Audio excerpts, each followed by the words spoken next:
Hey everyone, and welcome back for another deep dive. Today we're going to be heading back in time about 1,000 years to explore America's first city, Cahokia. A remarkable civilization that thrived centuries before European contact. And this is one that a lot of people aren't even familiar with, so I'm really excited to dig into this one. Yeah, most people, when they think about, ancient cities in North America, they probably think about the Aztecs or the Maya down in Central and South America. Right. And it's true that those civilizations were incredible, but Absolutely. what we're talking about today is something truly unique, and honestly, Yeah, it kind of rewrites what we think we know about early North America. definitely does.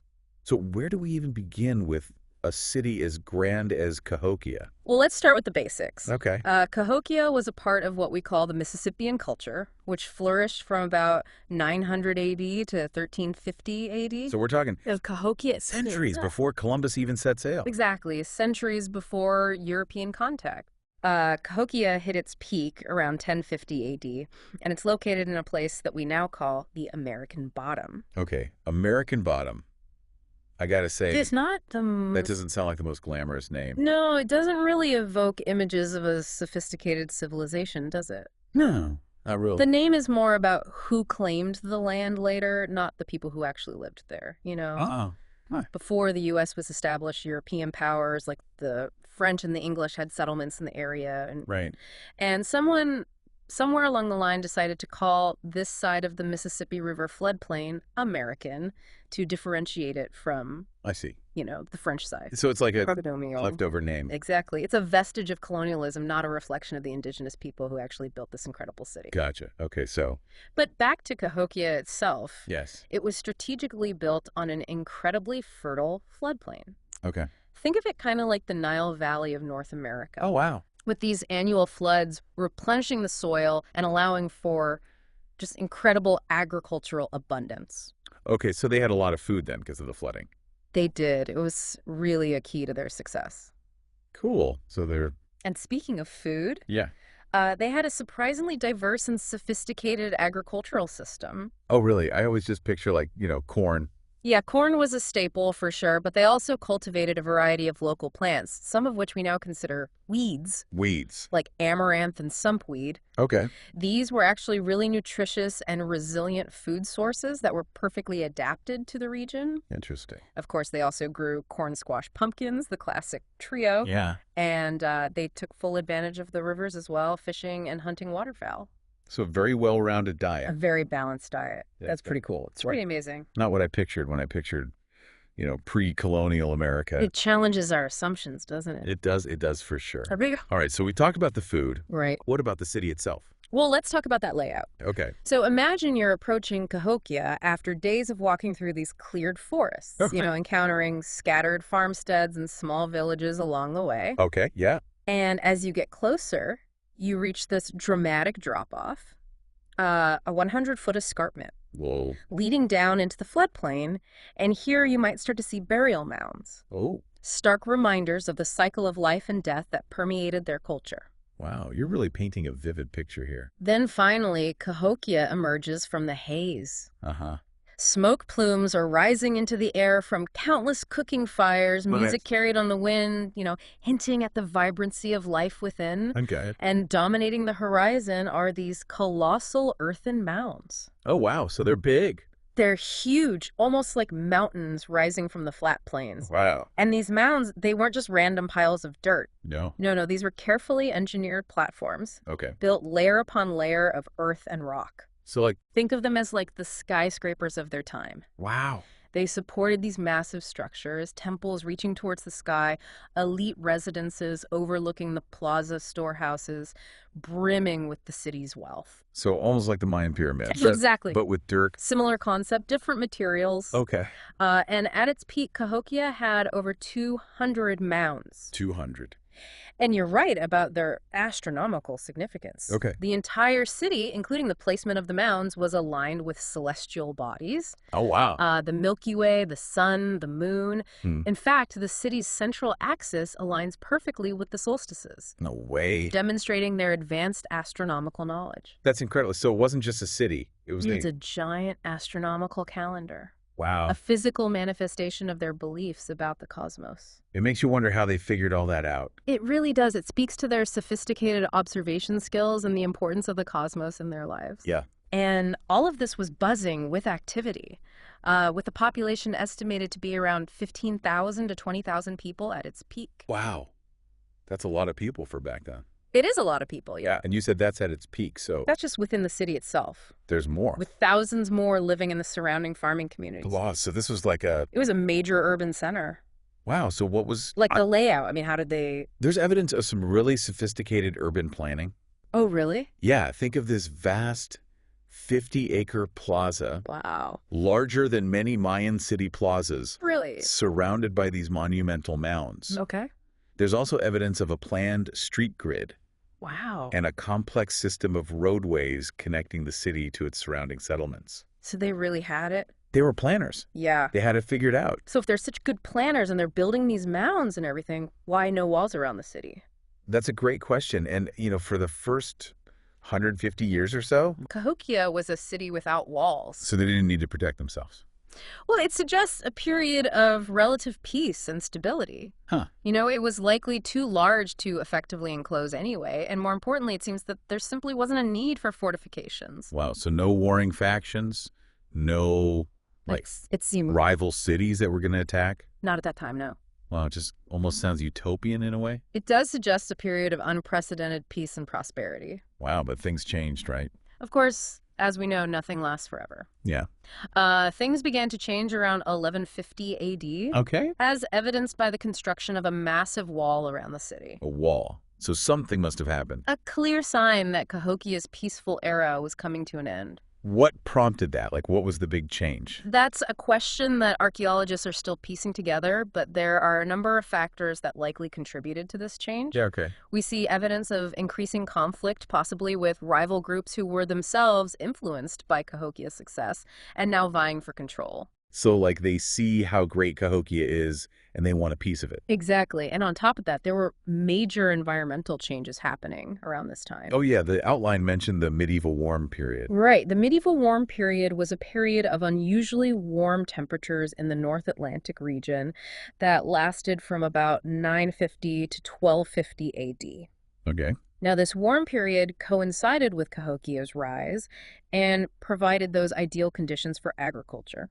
Oh, so they were thriving during that. Exactly. But then when it ended, But as the medieval warm period came to an end, the climate became less predictable. There were likely more extreme weather events like floods and droughts. which would have been really bad for them. It would have put a huge strain on their agricultural output and their ability to sustain such a large population. So it sounds like it's all starting to fall apart a little bit. The cracks are starting to show, yeah. So how did they respond to all this? Well, to understand their response, we need to delve into the fabric of daily life in Cahokia. Mhm. What did they eat? How did they organize their society? What were their beliefs and rituals? Okay, let's do it. I'm ready to take a deeper dive into Cahokian society. For the vast majority of Cahokians, daily life revolved around agriculture.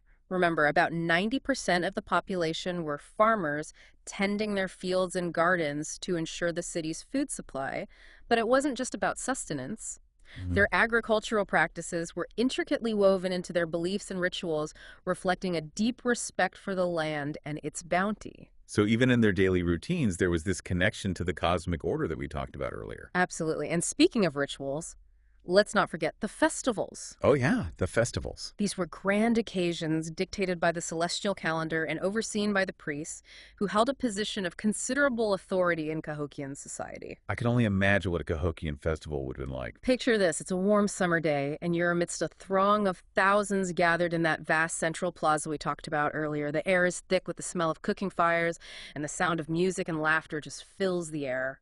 Families have come from all over the city and beyond to participate in this vibrant celebration. A real community gathering. Exactly, a time for people to come together from all walks of life. So what kind of activities would be taking place at a festival like this? Well, one of the highlights would have been the chunky game. Chunky game. Yeah, it wasn't just a simple game of chance. It involved rolling a circular stone disc across the plaza Okay. and throwing javelin-like sticks at it, trying to get your stick closest to where the disc stopped. It required skill precision, a little bit of luck, even some strategy.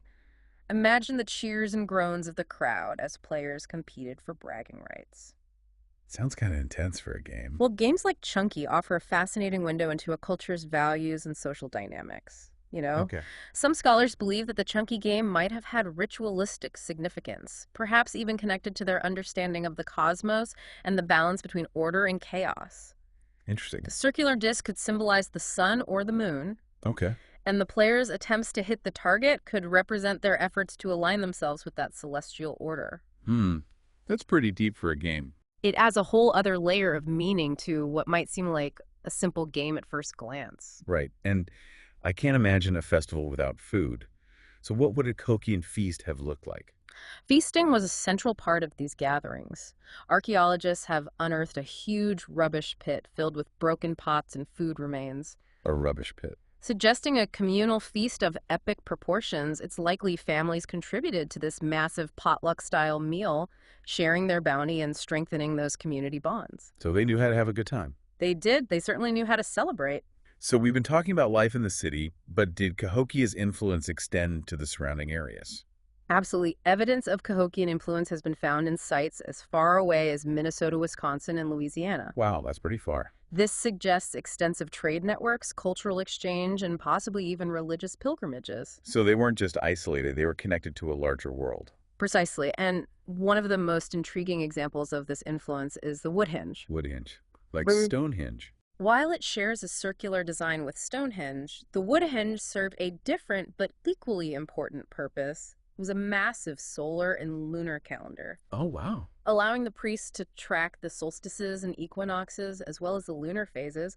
Imagine a circle of towering red cedar posts carefully aligned with the movements of the sun and moon, marking the passage of time and the cycles of the seasons. So they were really in tune with the cosmos. They were. It was central to their way of life. And if the priests were the keepers of this astronomical knowledge, it must have given them a lot of power. Exactly. Being able to accurately predict the seasons, the cycles of planting and harvesting, and the timing of important rituals would have given the priests a significant level of influence. It makes sense. And it's important to remember that this astronomical knowledge wasn't just confined to the elite. It likely played a role in the daily lives of all Cahokians, shaping their understanding of time, their relationship to the natural world, and their place in the cosmos. It's really amazing how they incorporated this knowledge into every aspect of their lives. It is, but as we know, all good things must come to an end. Right, and we've been talking about increasing conflict and a changing climate, but what else might have contributed to Cahokia's decline? Well, there are a few other things to consider. Okay. One is deforestation as the city grew, and demand for timber increased. They may have overexploited the surrounding forest. Remember those 20,000 logs needed for the wall? Oh, yeah. This deforestation could have had a cascading effect leading to soil erosion, decreased water quality, and even changes in local microclimates, further impacting agriculture and their way of life. So almost like they were a victim of their own success. It's a sobering reminder that even the most advanced societies are vulnerable to the consequences of their actions, especially when it comes to the environment. That's a good point. And we also have to remember this was a time of increasing social complexity. In what way? As Cahokia grew, so did its social hierarchy. Remember, we mentioned the possibility of a council of leaders. Yeah. Well, as competition increased both internally and externally, there may have been a shift towards more centralized leadership, perhaps even a single ruler emerging. Okay. This could have led to power struggles, social unrest, and a weakening of the very fabric that held Cahokian society together. So it sounds like things were getting pretty unstable. They were, and as Cahokia's influence waned, so did its ability to control trade routes and access to resources. Right. This would have further exacerbated the situation, leading to a downward spiral that eventually resulted in the city's abandonment. What a sad ending to such a remarkable story. But even though the city itself disappeared, Cahokia's legacy lived on, right? You're right. While the city itself was eventually abandoned, the Mississippian culture had a lasting impact on the social and political structures of later Native American tribes. Oh, Groups like the Cherokee and Osage, who emerged centuries later, exhibit clear evidence of Mississippian influence in their sophisticated social hierarchies, their agricultural practices, and even their ceremonial rituals. so it's like a thread of continuity connecting them through time. Exactly. It reminds us that culture isn't static. It evolves and adapts over time, passing down knowledge and traditions through generations. That's a really good point. But what happened when Europeans showed up? How did they interpret these mounds and the remnants of Cahokia and other Mississippian sites? It's a complex and often troubling chapter in history. Early European explorers and scholars, upon encountering the mounds and other remnants of Mississippian culture, were initially quite Oh, impressed. were. Yeah, they recognized the sophistication and complexity of these civilizations, challenging their own preconceived notions about the New World. So they saw these incredible structures and understood their significance. They did, at least at first. But something tells me that this positive view didn't last. You're right. As European colonialism took hold, there was a deliberate shift in perspective driven by racist ideologies and a desire to justify the dispossession of Native Americans. Right. Later generations of Europeans downplayed or even denied the achievements of these pre-colonial cultures. It happens all the time. They attributed Cahokia and other Mississippian sites to mythical lost tribes, ancient European visitors, or anyone but the indigenous people who actually built them. So they rewrote history to fit their own narrative. Exactly. And this distortion of history contributed to widespread ignorance about the true history of North America, leading many to believe that the continent was a vast wilderness populated only by small nomadic tribes until Europeans arrived. Oh, wow. The complexities of Cahokia, its urban planning, its astronomical knowledge, its sophisticated social structures, all of this was swept under the rug, dismissed as the work of some vanished civilization unrelated to the Native Americans who were being displaced and marginalized. That's a real tragedy, how easily the accomplishments of entire cultures can be erased or forgotten. And it's such a stark contrast to the way the Cahokians themselves viewed history and their place in the grand scheme of things. Remember, that deep connection to the cosmos we talked about earlier, their entire city, their rituals, their very way of life was aligned with the stars. You're right. It suggests a worldview that embraced the interconnectedness of all things, a perspective that's often missing in our modern world. It makes you wonder if Cahokia hadn't declined. How might North American history have unfolded differently? It's a fascinating question to ponder. Imagine a world where Cahokia had continued to thrive, its influence spreading even further, its knowledge and innovations shaping the course of events. It's a mind-boggling thought. It challenges us to question the assumptions we often make about the past. Yeah, for sure. There. So where do we go from here? What other mysteries are out there waiting to be uncovered? That's the beauty of history. It's an ongoing conversation, a constant process of discovery, and who knows what amazing insights await us as we continue to explore the past. You've definitely given me a lot to think about. Well, I'm glad, and I encourage everyone listening to keep exploring, keep questioning, and keep discovering the fascinating stories that have shaped our world. Yeah, it really makes you realize that we're only scratching the surface. Absolutely. There's so much more to learn. So much more. And it's so exciting to, to dive into these deep dives and to just like uncover these truths that are hidden. It's amazing, and Cahokia is such a powerful example of that.